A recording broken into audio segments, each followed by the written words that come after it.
préambule. Je le fais quand même. Attention, nous n'avons pas d'intérêt à Ligue 1+. C'est-à-dire que, voilà, mais en fait... On a un intérêt par rapport à la Ligue 1.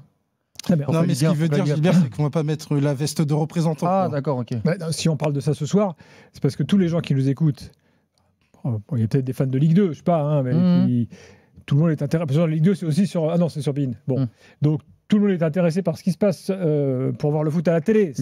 C'est le portefeuille de chacun, c'est le confort, donc c'est pour ça qu'on en parle. Le foot à la télé, c'est important. Et puis nous, on suit le dossier. On suit le dossier depuis maintenant plusieurs mois, donc maintenant qu'il arrive, qu'il aboutit. Et je rappelle que cet argent-là, c'est l'argent qui va dans la poche des clubs. L'argent qui fait le financement des clubs. Bon, même si là, on sait qu'il n'y a pas énormément d'argent qui va arriver dans les poches des clubs à court terme. Mais enfin bon, c'est ce qui fait aussi le mercato de votre club, l'état financier de votre club. Donc tout ça est lié. Voilà, puisque je rappelle à ceux qui n'ont toujours pas compris ça, que dans beaucoup de clubs de Ligue 1, la majorité de l'argent vient des médias. Voilà. C'est aussi pour ça que les clubs doivent rendre aux médias ce qu'on leur donne. Parfois, ils ne le font pas. Mais là, Ligue 1+ annonce des choses. Des caméras dans les vestiaires. Du changement, des innovations. Donc, on va voir si effectivement c'est suivi les faits. Je rappelle donc qu'il y aura 8 matchs sur 9 tous les week-ends, puisque beIN garde pendant encore une saison son match, que Ligue 1+ devrait récupérer dans un an, où là, on aura tous les matchs sur la même chaîne. Ce qui est une première, en fait. Enfin, depuis une éternité. Il y a eu une époque où il y a eu tout sur Canal. Mais depuis lors, c'était éclaté un peu de partout. Donc, c'est très simple. Vous allez sur le site ou sur l'appli. L'appli, alors même dans la journée, ça a changé. Ce matin, c'était Ligue 1 Pass. Ce soir, c'est Ligue 1+. Donc, c'est déjà plus facile. Vous créez votre compte. Alors, on vous demande de choisir votre club de cœur pour accéder à un premier portail. Bon, bref, il y a un petit truc, des petits préalables. Là, il y a les offres. Alors, première offre, 9,99 € pour les 3 premiers mois avec un engagement d'1 an. Avant un passage à 14,99 €. Off mobile à 14,99 €. Voilà, donne accès au match sur sa tablette, par exemple. Voilà, donc, petite astuce d'RMC. Aujourd'hui, pas mal de gens ont eu des problèmes où l'interface disait pas de connexion Wi-Fi. En fait, il faut aller dans ses paramètres et cocher l'onglet utiliser les données mobiles. Parce que des fois, les gens n'ont pas activé ça sur leur téléphone. Alors, ce qui est intéressant, c'est qu'une fois qu'on est abonné, il y a déjà des trucs. Il y a déjà des contenus, quoi.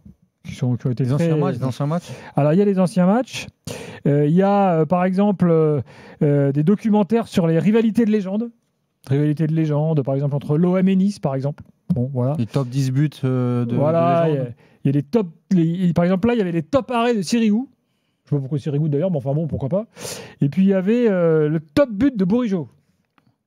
Là, avec Rennes. Tu dis, ah ouais, top but de Bourigeaud, quand même. C'est bien quand tu es supporter Rennes. Non, je dis ça, je déconne un peu, parce que c'est pas non plus le truc de ouf. Enfin, voilà. On pouvait même regarder les matchs de légende de certaines saisons récentes de Ligue 1. Donc, on va dire que c'est parti, quoi. Là, déjà, on peut saluer l'initiative, à savoir qu'il n'y a pas une coquille vide quand on parle de Ligue 1+, c'est-à-dire qu'il y a une volonté qui est claire, qui est établie, se rapprocher du supporter, que le supporter s'approprie ce qui va être la chaîne de la Ligue 1, tout du moins pendant la saison 2025-2026. Et en ce sens, moi, j'aime bien, et c'est une bonne démarche. Moi, ce que j'ai beaucoup aimé, parce que j'ai vu à travers les réseaux sociaux, c'est 2 choses. C'est la transparence par rapport à ça, à travers les prix, et la pédagogie. La pédagogie par rapport au fait que voilà, c'est une nouvelle chaîne, voilà les étapes à mener pour justement arriver à cette chaîne, comment s'approprier cette chaîne. Et c'est peut-être ce qui a manqué à DAZN, qui était le diffuseur l'année dernière, ce manque de pédagogie qui faisait qu'au moment de s'approprier cette chaîne, de s'approprier ce produit, parce que les questions d'en parler comme tel, eh ben forcément, il y avait plus de difficultés. Et donc aujourd'hui, même si encore une fois, on n'est qu'à 4 jours du début du championnat, pour moi, c'est une étape qui est importante, c'est une étape que je veux positive. Et puis le rendre accessible, ça c'est très très important, avec des prix abordables. En plus, il y a eu une course derrière. La premier prix 9,99 €. Bon, je pense que ce sera mieux accueilli que les premiers prix de l'an dernier, quoi. Exactement. Forcément. Et puis surtout, quand on regarde Prime Video derrière qui est arrivé, parce que là, il y a aussi les canaux de distribution. Alors je vais y venir. Parce que là, moi, je vous ai fait l'abonnement directement sur l'appli Ligue 1+. Mais si vous êtes déjà abonné Orange, Bouygues, SFR, Free, Prime, RMC Sport, DAZN, via tous ces opérateurs, vous pouvez vous abonner, prendre l'abonnement avec ce que vous avez déjà. Donc c'est franchement... Et avec des offres très abordables. Celle de Prime Video est abordable. Celle de DAZN avec la Serie A aussi est très abordable. Ouais, le package. Et les Redivisi. Donc c'est bien que la Ligue 1 aujourd'hui puisse devenir accessible pour le foot populaire, pour le passionné lambda et pour avoir une vraie visibilité. Ça, c'est une très très bonne nouvelle. Alors d'ailleurs, puisque DAZN, on en parle, je relaye ce qu'ils font parce que DAZN a envoyé un communiqué de presse aujourd'hui qui est intéressant parce que DAZN, effectivement, ils ont récupéré cette année les droits du foot italien. Et il y a encore pas mal de droits associés. Bon, il y a du basket, il y a du golf, il y a d'autres choses. Mais donc, il y a la Jupiler League et les Redivisi. Alors voilà, c'est donc le championnat belge, le championnat néerlandais, le championnat italien, et tu peux ajouter le championnat de France. Donc c'est pas mal. Et donc là, DAZN, ils font offre exceptionnelle avec tout compris pour 9,99 pendant 3 mois, puis 14,99 par mois. Donc en fait, c'est les prix de Ligue 1+, avec en plus la Serie A et toutes les autres choses. Donc finalement, c'est vrai que tu pourrais dire, bah, tiens, du coup, je vais chez DAZN, c'est le même prix que sur l'appli. Si tu es fan de Serie A et du championnat italien, c'est beaucoup plus intéressant. Ouais. Peut-être me laisser tenter, moi. Ça me plaît bien, cette offre-là, tu vois.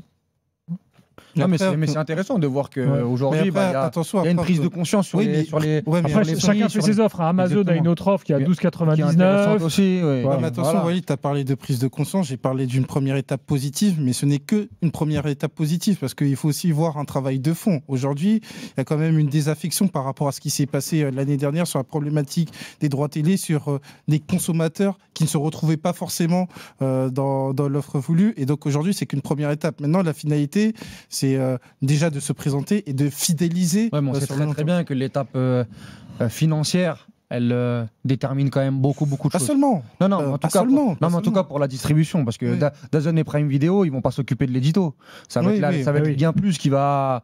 Je parle plus par rapport à Ligue 1+. Oui, bien sûr. Après, bien évidemment, qu'il y aura des étapes différentes par rapport au changement, par rapport à l'ouverture des clubs, qui n'était pas le cas sur les dernières années. Et ça, je crois que Jérôme Casadieu en a parlé sur RMC aujourd'hui. Bien évidemment qu'on va attendre ça, mais je trouve que déjà.